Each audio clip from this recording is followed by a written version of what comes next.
ಸಹಕಾರಿಯಾಗತ್ತೆ ಅಂತ. ಯೋಗ ಅನ್ನೋದ್ರಲ್ಲಿ ಅದು ಶಿವ ಅಷ್ಟಾಂಗ ಯೋಗ ಅಂತ. ಶಿವ ಅಷ್ಟಾಂಗ ಅಂದ್ರೆ ಸ್ವತಃ ಶಿವನೇ ಪಾರ್ವತಿಗೆ ಕಲಿಸಿಕೊಟ್ಟಂತ ಯೋಗ. ಮುಂದೆ ಅದನ್ನ ಪತಂಜಲಿಯವರು ಬರೆದ್ರು. ಸೊ ಪತಂಜಲಿಯವರು ಕಂಡು ಹಿಡಿದಿದ್ದಲ್ಲ, ಇದು ಶಿವ ಕೊಟ್ಟಿರೋದು. ಈಗ ಪಾಶ್ಚಾತ್ಯರು ಏನ್ ಮಾಡಿದರೆ, ಆ ಶಿವ ಶಬ್ದ ತೆಗೆದ್ಬಿಟ್ಟು ಅಷ್ಟಾಂಗ ಯೋಗ ಅಂತ ನ್ಯೂಯಾರ್ಕ್ ಇಂದ ಹಿಡ್ಕೊಂಡು ಟೋಕಿಯೋವರೆಗೂ ಯಾವುದೇ ಜಿಮ್ ಅಲ್ಲೂ ಅದು ಅಷ್ಟಾಂಗ ಯೋಗವನ್ನ ಕಲಿಸ್ತಾ ಇದ್ದಾರೆ. ಈ ಅಷ್ಟಾಂಗ ಯೋಗ ಅಂದ್ರೆ ಯಮ, ನಿಯಮ, ಆಸನ ಮತ್ತೆ ಪ್ರಾಣಾಯಾಮ, ಈ 4 ಮೊದಲೇದಿದೆಯಲ್ಲ ಅದು ನಮ್ಮ ಶರೀರವನ್ನ ಶುದ್ಧೀಕರಿಸಕ್ಕೆ.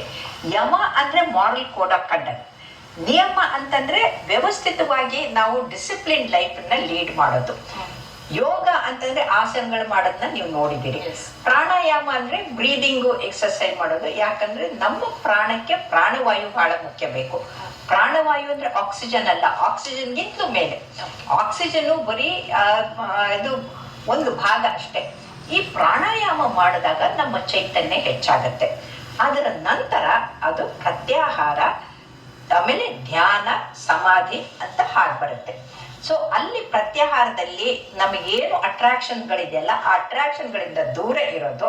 ಅದ್ರ ಜೊತೆಗೆ ನಾವು ಧ್ಯಾನ ಮಾಡೋದು. ಈ ಧ್ಯಾನ ಮಾಡೋದು ಎಷ್ಟು ಮುಖ್ಯ ಅಂತಂದ್ರೆ, ಯಾರಾದ್ರೂ ಎಕ್ಸಸೈಸು, ಜಿಮ್ಮು ಎಲ್ಲ ಮಾಡಿದಾಗ ಅವ್ರಿಗೆ ಮಸಲ್ ಸ್ಟ್ರೆಂತ್ ಬರುತ್ತೆ, ಮೆಂಟಲ್ ಸ್ಟ್ರೆಂತ್ ಇರೋದಿಲ್ಲ. ಆದ್ರೆ ಇಲ್ಲಿ ಧ್ಯಾನ ಮಾಡಿದಾಗ ಮನಸ್ಸು ಬಹಳ ಪ್ರಶಾಂತವಾಗಿ ಹೋಗ್ಬಿಡುತ್ತೆ. ಅದರಿಂದ ಮೆದುಳಿನಿಂದ ಫೀಲ್ ಗುಡ್ ಹಾರ್ಮೋನ್ಸ್ ಅಂತೀವಿ, ಅಂದ್ರೆ ಎಂಡಾರ್ಫಿನ್ಸು, ನ್ಯೂರೋಪೆಪ್ಟೈಡ್ಸು ಉತ್ಪತ್ತಿ ಆಗುತ್ತೆ.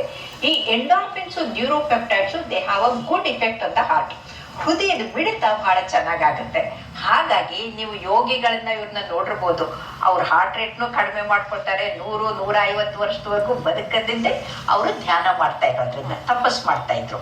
ಹಾಗಾಗಿ ನಮ್ಮ ಬದುಕು ತಪಸ್ಸು ತರ ಆಗ್ಬೇಕು ಅಂತಂದ್ರೆ ನಾವು ಡಿಸಿಪ್ಲಿನ್ ಲೈಫ್ ಲೀಡ್ ಮಾಡಬೇಕು. ಈ ಯಮ ನಿಯಮ ಅಂತ ಹೇಳಿದಾಗ ಕೋಡ್ ಆಫ್ ಕಂಡಕ್ಟ್ ಅಂತ ಹೇಳಿದ್ನಲ್ಲ, ಆ ಕೋಡ್ ಆಫ್ ಕಂಡಕ್ಟ್ ಏನು ಅಂತಂದ್ರೆ ಅದೇ ನಮ್ಮ ಧರ್ಮ.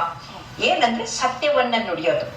ನೀವು ಸುಳ್ಳು ಹೇಳ್ಬಿಟ್ರೆ ಆ ಸುಳ್ಳನ್ನು ಮುಚ್ಚಕ್ಕೆ ಇನ್ನೂ 100 ಸುಳ್ಳು ಮಾಡ್ಕೊಂಡು ಸ್ಟ್ರೆಸ್ ಜಾಸ್ತಿ ಮಾಡ್ಕೊಳ್ತಾರೆ.